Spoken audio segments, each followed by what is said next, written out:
Salut tout le monde, ici Myrmécante, on se retrouve aujourd'hui pour une nouvelle vidéo. Et cette fois, ça va parler des Mesor barbarus. Alors, c'est une espèce qu'encore que je n'avais pas, je pensais que je l'avais depuis le début, mais en fin de compte, il s'est avéré que c'était des Mesor capitatus. Mais là, je suis sûr à 100% que ce sont vraiment des Mesor barbarus. Alors, pourquoi je sais que c'est des Mesor barbarus? Simplement parce que j'ai des majors à tête rouge.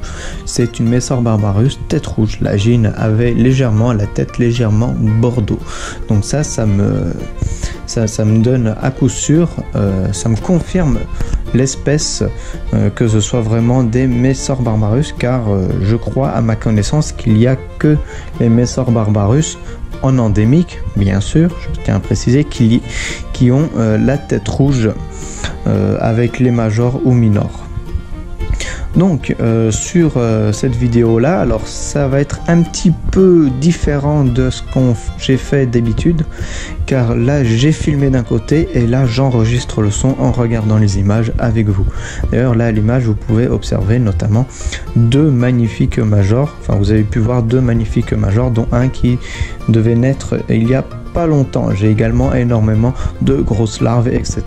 J'ai vraiment pas mal de salles avec pas mal de couvains, dont celle-là notamment où elle est quasiment remplie d'énormes larves. Et encore, c'est rien par rapport à certaines salles que j'ai pu voir, que vous verrez quand même certains, comme celle-là par exemple, c'est vraiment une larve énorme. Je pense que ça donnait de super jolis majors, comme celui-ci notamment qui a une belle tête rouge. Donc voilà, alors c'est une espèce que je voulais quand même énormément, parce que j'étais quand même assez déçu de ne pas avoir de tête rouge avec les capitatus, enfin avec ma Mesor barbarus que je pensais barbarus, mais c'est capitatus, donc forcément j'aurais jamais de tête rouge avec une Mesor capitatus. Or bien sûr je suis pas un expert dans les Mesor, mais je pense que ça devient comme ça. Alors si jamais je dis des bêtises, n'hésitez vraiment pas à me le dire en commentaire, mais je pense pas me tromper de peu. Donc forcément voilà, donc là elle est dans un très joli nid terraformé. Donc je l'ai reçu, elles étaient environ 200 à 300 ouvrières. Là elles ont limite doublé, voire non, je dirais pas triplé, mais elles ont largement doublé d'individus depuis que je les ai. Je les ai installés dans ce grand nid de terraformie. Là, je vous fais des gros plans. Vous verrez par la suite qu'il y aura quand même un plan d'ensemble. Vous verrez quand même qu'elles ont quand même beaucoup de place. Là, on peut observer quand même une magnifique nymphe de major trimballée par une petite minor. On voit la différence de taille. Même la différence de taille avec d'autres majors qui étaient là au début, c'est vraiment impressionnant. Là c'est vraiment à la salle des gros majors, comme on peut le voir. Donc là on peut voir qu'il y en avait deux qui étaient à deux doigts de naître, car elles étaient quand même assez foncées, voire marron, voire un petit peu jaune. Donc ça voilà, c'est vraiment une espèce que j'ai vraiment appréciée, que j'apprécie énormément. Donc là je ne l'ai pas posé dans mon armoire pour une bonne raison, c'est que l'armoire a des vitres.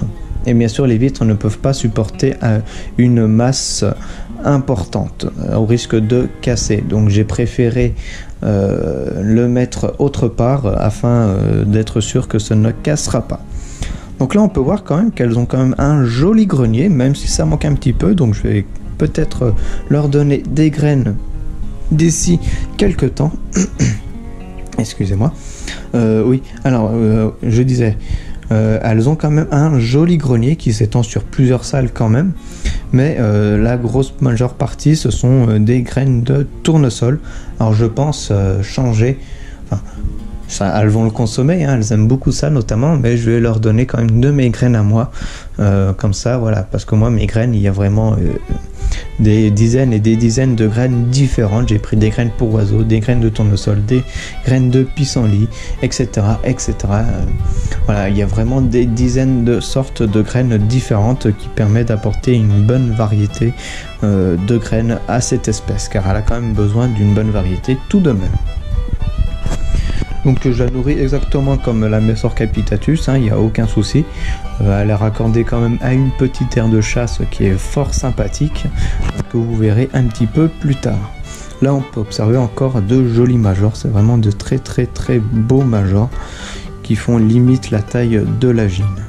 Alors la gine on peut pas vraiment la voir malgré qu'elles ont de la place, parce que toutes les fourmis se sont agglutinées autour d'elles un petit peu, parce que sans faire exprès quand j'ai tourné j'ai fait tomber une lumière qui me sert de vous faire une qualité d'image un petit peu meilleure.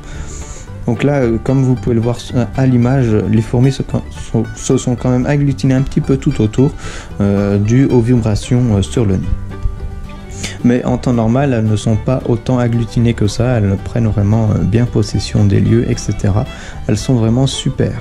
On peut même apercevoir là, au premier plan, un très jeune major, ici. Vraiment qui est né il y a vraiment quelques heures, voire un jour ou deux. C'est vraiment super intéressant d'observer ça à présent. Bien sûr, ces nids-là permettent d'avoir une excellente observation du couvain ainsi que de l'ouvrière. Donc là, vous pouvez voir, je vous ai fait quand même un petit plan d'ensemble.